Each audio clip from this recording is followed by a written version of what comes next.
Okay, so to introduce myself, I'm Eliana. I'm in the first year of a philosophy, politics and law degree at King's, and I'm also an avid member of the choir. My name's Lucy. I'm a pharmacy student. I'm first year at King's. I'm also a mature student and I previously studied music. So I've got a music degree, and before studying music I also did an A-level in classics. So this project particularly ties in really nicely with things that I particularly enjoy.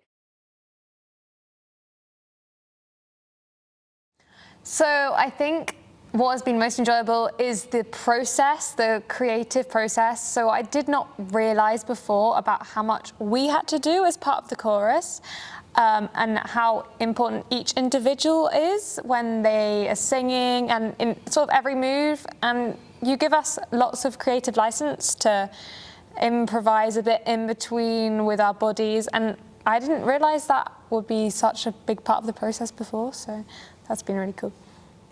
I definitely agree with kind of being a part of the creative process. I think, especially as a choral singer, we spend a lot of time being very used to sitting quietly and reading off a sheet and doing what we're told, and actually being able to be more expressive and creative has been really, really fun. And kind of, I know that a note we've been given repeatedly on stage is to have more fun with it, be more free with it, be more childlike, and it's really nice to kind of connect with that inner child and just play around with things, because we don't really get to do that very much.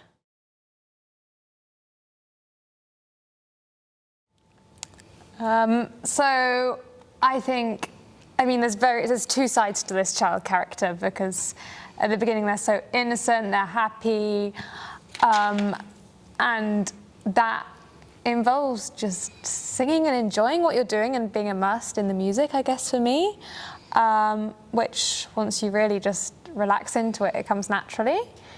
And then there's the darker side, which comes later, which is definitely not a child anymore. And that massively resonates with me because of the oppression that women have in this society.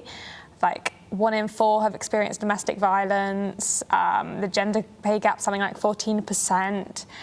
And in Penelope's story, even though it's thousands of years ago, she still has the same issues. So, yeah. Yeah, I definitely think that kind of, I know that in the scene that we're doing, we start off with this kind of childlike joy, and that really kind of makes that contrast more impactful when you realise what's happening to these women who then eventually end up kind of getting killed. And it's been really, really interesting to think about how the character feels, because I know for a lot of us, as I was saying about our direction being to be more free, do this, do that, like it's not something that necessarily comes naturally to us in an age where we're all very kind of conscious of appearance and, you know, being filmed with cameras and things like that, things that people would not have experienced at the time, and thinking, actually, I'm here kind of feeling a little bit rigid and a little bit awkward, but my character wouldn't have. And kind of embracing that and being that it's really, really, really good fun.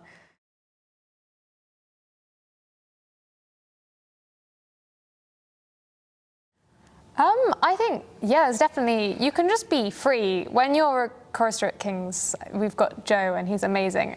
So we sing in his style, he's the creator, and we follow him to sing this very exact choral style with the exact pronunciation of vowels, etc. Here, we're very much individuals, and that means I can sort of just not think about it. I just let go and I just sing.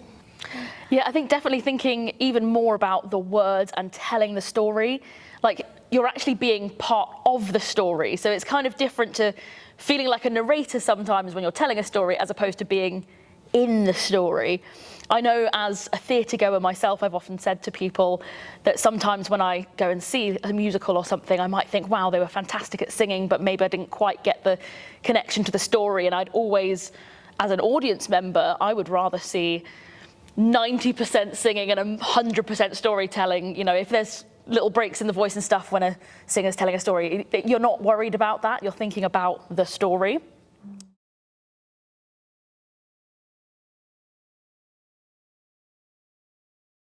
I actually think it's really, really interesting to bring the human aspect to the myth, which I know Margaret Atwood in the Penelope ad does that and mentions things about, like, for example, Odysseus and the Cyclops, and there's a reference saying, oh, was it just a one-eyed pub owner or something like that? And it's like looking back at myths and stories which were used thousands of years ago as a way to tell stories and convey ideas.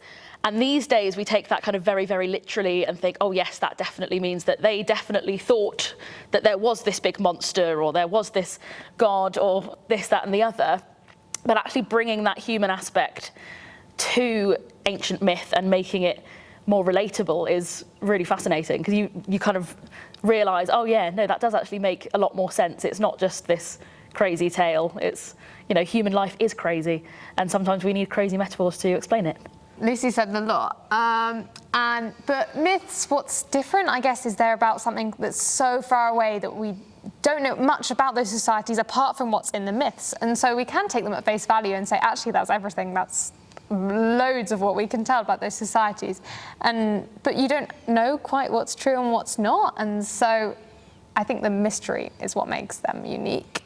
And when portraying that, that means, I guess, you have more creative license because you don't know exactly what you're talking about. So the individual adds a lot to it, as I think would have happened in those societies. It was all about individual performances of these myths that weren't written down, so they changed every time. And that still happens today, which is amazing. Yeah, I think it's particularly interesting and awesome to get to tell these stories from the female perspective, because you read things like the Odyssey and you read these fantastic adventures of monsters and Odysseus doing this and Odysseus doing that, and Penelope essentially weaved and waited. And that was 20 years, and having gone through 3 months of lockdown and doing a bit of crochet in that time, I know that she would not have been able to sit and weave for 20 years and not have anything more interesting to say. So it's fantastic to take those voices, the enslaved women, Penelope, and finally kind of actually think about their story and what they experienced.